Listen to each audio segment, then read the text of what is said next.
Taurus, isipin mong magising ka sa Hulyo 14 na at mapagtanto mong ang universo ay malapit ng buksan ang pinto patungo sa iyong kalayaan sa pinansyal.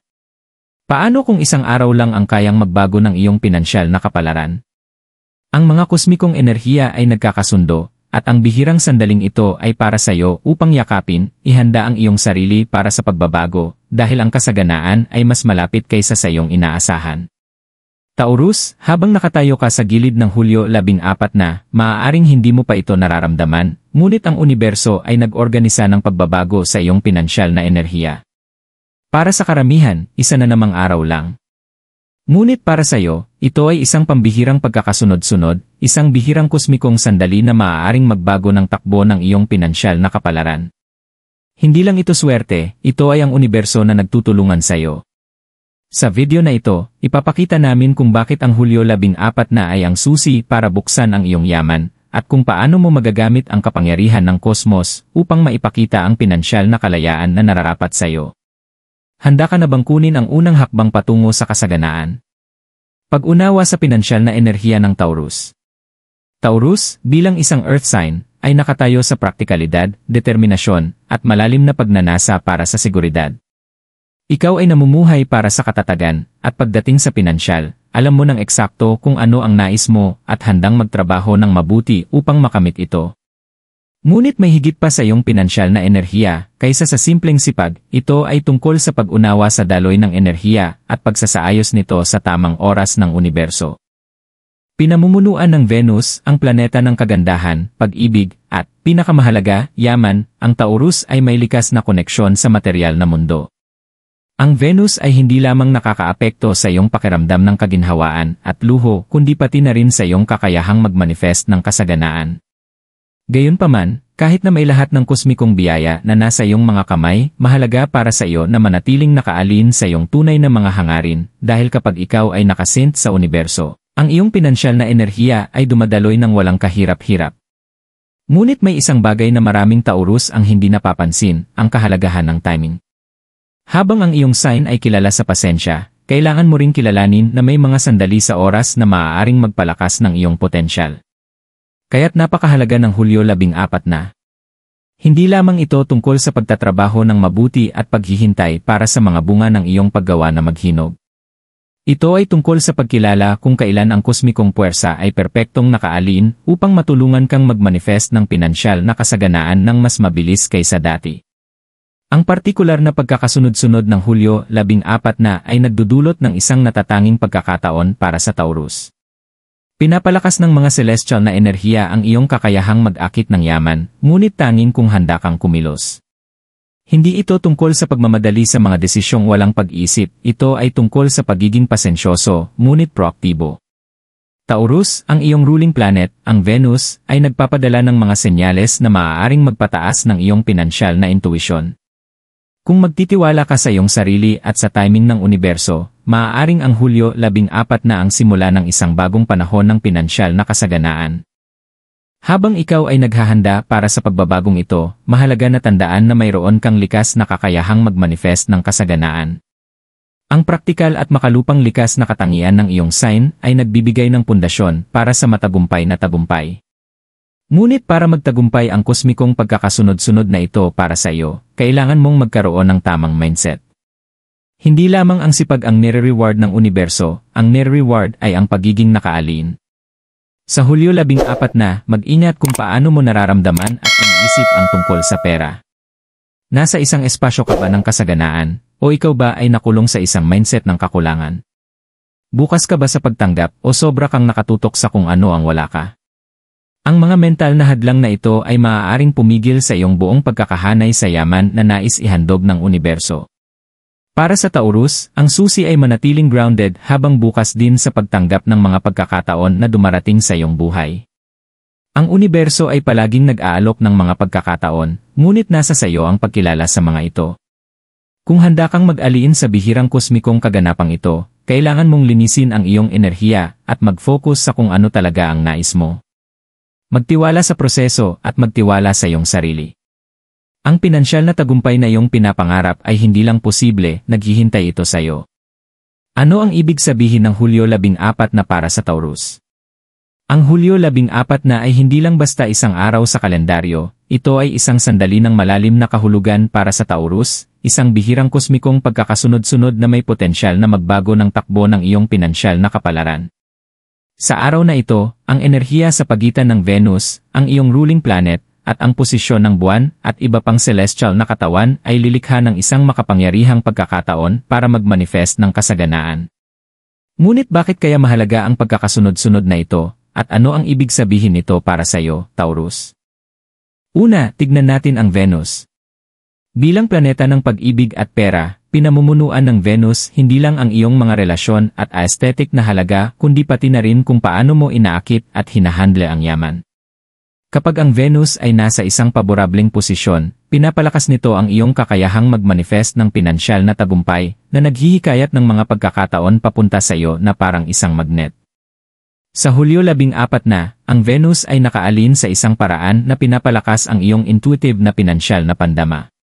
Mararamdaman mong may hatak ka patungo sa mga oportunidad sa pagpapalago ng yaman, maging sa pamamagitan ng mga investment, pag-angat sa karera, o personal na proyekto.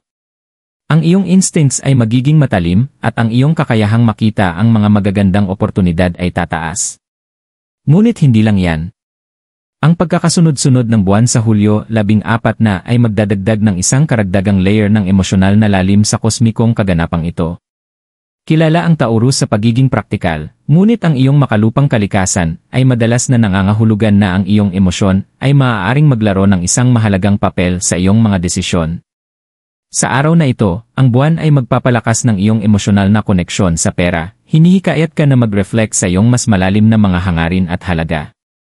Hindi lang ito tungkol sa material na yaman, kundi tungkol sa pag-alin ng iyong mga pinansyal na layunin sa iyong tunay na mga passion. Kapag ginamit mo ang enerhiyang ito, lilikha ka ng espasyo para sa kasaganaan na hindi lamang kumikita kundi may kahulugan din para sa iyo.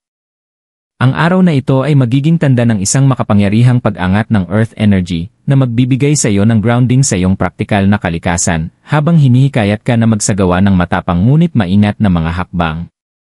Ang balansing ito ng pagiging praktikal at inspirasyon ang nagpap-espesyal sa araw na ito. Matutuklasan mong ang paggawa ng mga kalkuladong risk, lalo na sa mga pinansyal na negosyo, ay tila tama, halos parang ang universo ay magaan na tinutulak ka pasulong. Ito ang iyong oras upang magsimula ng mga bagong venture o palawakin ang mga kasalukuyan, kung ito man ay isang side business, isang bagong investment, o simpleng paggawa ng mga matatalinong desisyon sa iyong ipon. Ngunit sa lahat ng mga paborableng enerhiyang ito, mahalagang maging maingat sa isang bagay, ang timing. Habang ang cosmos ay perfectly aligned para sa iyo sa Hulyo 14 na, kailangan mong maging present sa sandali at handang kumilos kapag dumating ang pagkakataon. Nag-aalok ang universo ng pagkakataon para sa paglago, ngunit nasa sa iyo ang pagkuha nito. Magtiwala sa iyong intuition, ngunit maging pasensyoso din ang mga bituin ay sumusuporta sa iyo, ngunit hindi nila gagawin ang lahat ng trabaho. Ano ang ibig sabihin nito para sa iyong pinansyal na hinaharap? Ang Hulyo 14 na ay nag-aalok ng isang bihirang alignment na makakatulong sa iyo, hindi lang magmanifest ng pera kundi magtayo ng matatag na pinansyal na stability. Isa itong araw upang magtakda ng makapangyarihang layunin at magsagawa ng mga hakbang patungo sa pagkamit ng iyong mga pinansyal na layunin. Ito ay tungkol sa pag-alin ng iyong mga panloob na hangarin sa abundant energy ng universo at paggawa ng mga desisyon na magkakaroon ng pangmatagalang positibong epekto sa iyong yaman. Ang kosmikong pagbabagong ito ay hindi lang tungkol sa pagtanggap, ito ay tungkol sa paglikha ng isang pundasyon na susuporta sa iyong yaman sa mga darating na taon.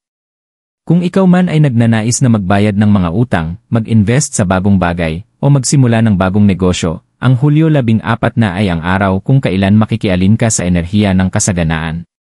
Maging bukas sa mga senyales na ipinapadala ng universo at kumilos ng may kumpiyansa. Paano maghanda para sa pagbabago? Tinatayang 600 na mga salita. Habang papalapit ang Hulyo 14 na, ang enerhiya para sa pinansyal na kasaganaan ay patuloy na lumalakas. Ang mga kosmikong puwersa ay nag-aalin, ngunit ang tanong ay, handa ka na bang tumanggap ng yaman na ito? Habang ang universo ay naghahanda ng entablado, nasa iyo ang responsibilidad na maghanda ng mental, emosyonal, at pisikal upang magamit ang enerhiya ng araw na ito. Narito kung paano mo mayaalin ang iyong sarili sa makapangyarihang pagbabagong ito at magamit ang mga oportunidad na naghihintay sa iyo. Linisin ang iyong space at isip. Bago ka makapag-akit ng yaman, kailangan mong tiyakin na may espasyo para dito na dumaloy. Ibig sabihin nito, parehong pisikal at mental. Magsimula sa paglilinis ng iyong pisikal na espasyo, ayusin ang iyong bahay o workspace.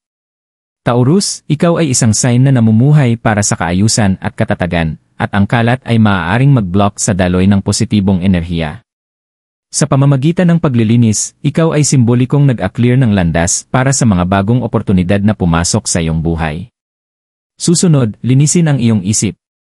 Hindi ito nangangahulugang itaboy ang mga alalahanin o pag-aalala, kundi isang masusing pagsisikap na bitawan ang anumang negatibong kaisipan o limitadong paniniwala patungkol sa pera. Maglaan ng oras upang magnilay o mag-journal tungkol sa iyong mga pinansyal na layunin. Mag-focus sa iyong mga layunin para sa kasaganaan at isulat ito. Maging partikular sa kung ano ang nais mo, kung ito man ay mas mataas na kita, isang bagong oportunidad sa trabaho, o ang kakayahang mag-ipon pa. Sa pamamagitan ng pag-grounding sa iyong kalinawan, itinatakda mo ang entablado para ang universo ay mag-alin sa iyong mga hangarin. 2. Magtakda ng mga layunin kasama ang universo. Ang iyong ruling planet, Venus, ay umuunlad kapag ang iyong mga layunin ay malinaw at nakaalin sa iyong mga tunay na halaga. Sa Hulyo 14 na, maglaan ng sandali upang magtakda ng makapangyarihang layunin.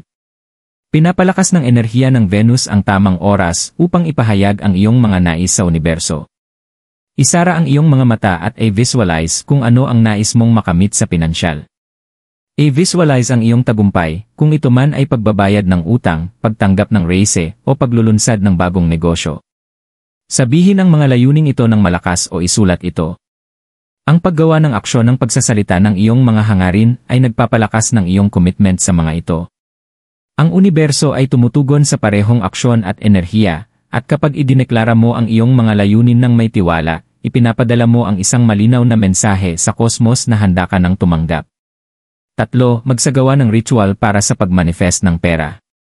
Ang mga ritual ay isang makapangyarihang paraan upang kumonekta sa kosmikong enerhiya, at sa Hulyo 14 na, ang pagsasagawa ng isang simpleng ritual ng pagmanifest ng pera ay makakatulong upang mag-alin ka sa pinansyal na kasaganaan na available. Narito ang isang step-by-step na gabay para sa isang ritual na makakatulong sa iyo upang magtamo ng daloy ng kasaganaan. Ihanda ang iyong mga kagamitan. Kailangan mo ng isang berdeng kandila na kumakatawan sa yaman, isang piraso ng papel, isang pan, at isang maliit na mangkok ng tubig. Ang berdeng kulay ay simbolo ng paglago at kasaganaan, kaya't ito ang perpektong kulay para sa ritual na ito. Ihanda ang iyong espasyo, magbigay ng liwanag sa kandila sa isang tahimik na lugar kung saan hindi ka maabala. Maghinay-hinay sa malalim na paghinga upang mag-center at linisin ang iyong isip. Isulat ang iyong mga layunin, sa piraso ng papel, isulat ang iyong nais na i-manifest sa pinansyal. Maging partikular hanggat maaari. Halimbawa, bukas ako sa pagtanggap ng mga oportunidad sa pera, o inaakit ko ang yaman at kasaganaan ng madali. Mag-meditate sa iyong mga hangarin, hawakan ang piraso ng papel sa ibabaw ng apoy ng kandila sa ilang sandali, ngunit huwag itong sunugin habang nagpo-focus sa iyong mga layunin. Ay visualize ang kasaganaan na dumadaloy sa iyong buhay, pinupuno ka ng kapayapaan at pasasalamat. Bitawan at ipagkatiwala, kapag naramdaman mong nagbago ang enerhiya, ilagay ang papel sa mangkok ng tubig na sumisimbolo sa pagtatampok ng tiwala sa proseso at ang iyong kahandaang tumanggap.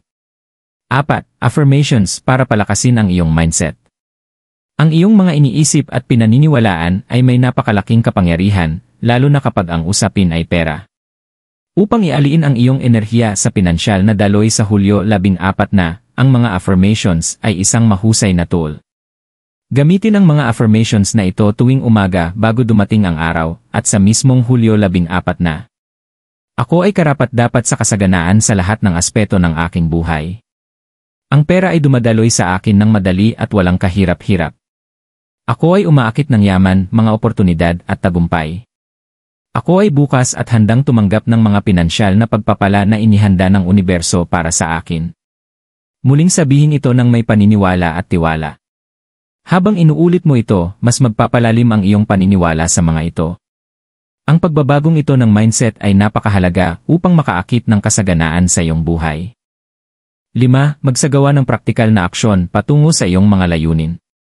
Habang ang kosmikong enerhiya ay isang makapangyarihang tool, mahalaga pa ring tandaan na kinakailangan ng aksyon. Ang pag-aliin sa universo ay hindi nangangahulugang passive na naghihintay na mangyari ang lahat. Taurus, ikaw ay kilala sa iyong praktikal na kalikasan, kaya't magpatuloy sa paggawa ng mga konkretong hakbang patungo sa iyong pinansyal na layunin. Kung ito man ay isang pag-set up ng meeting sa financial advisor, paggawa ng bagong savings plan, o pagsasaliksik ng mga oportunidad sa investment, gamitin ang enerhiya ng Hulyo 14 na upang itulak ang iyong sarili pasulong. Gawin ang kahit isang konkretong hakbang patungo sa pagmanifest ng iyong pinansyal na hangarin. Ipinapakita nito sa universo na ikaw ay nakatuon sa paggawa ng sarili mong kasaganaan, at tutugon ito sa pamamagitan ng pagpapadala ng mga pagkakataon sa iyong landas. Mga tunay na halimbawa o case studies. Minsan, ang pinakamahusay na paraan upang maunawaan ang potensyal ng mga kosmikong pagkakasunod-sunod ay sa pamamagitan ng mga tunay na halimbawa. Ang Taurus, bilang isang grounded at practical na sign, ay madalas na naghahanap ng konkretong patunay bago maniwala sa isang bagay. At ano ang mas magandang paraan upang ipakita ang kapangyarihan ng mga kosmikong enerhiya kaysa sa mga kwento ng mga individual na ginamit ito upang baguhin ang kanilang pinansyal na realidad? Sarah, isang Taurus na negosyante na yumakap sa kosmikong timing. Si Sarah, isang Taurus na negosyante, ay laging maingat sa kanyang mga desisyon sa negosyo. Siya ay strategic at maingat, ngunit sa kabila ng kanyang masusing pagpaplano, ang kanyang pinansyal na paglago ay tumigil sa isang punto.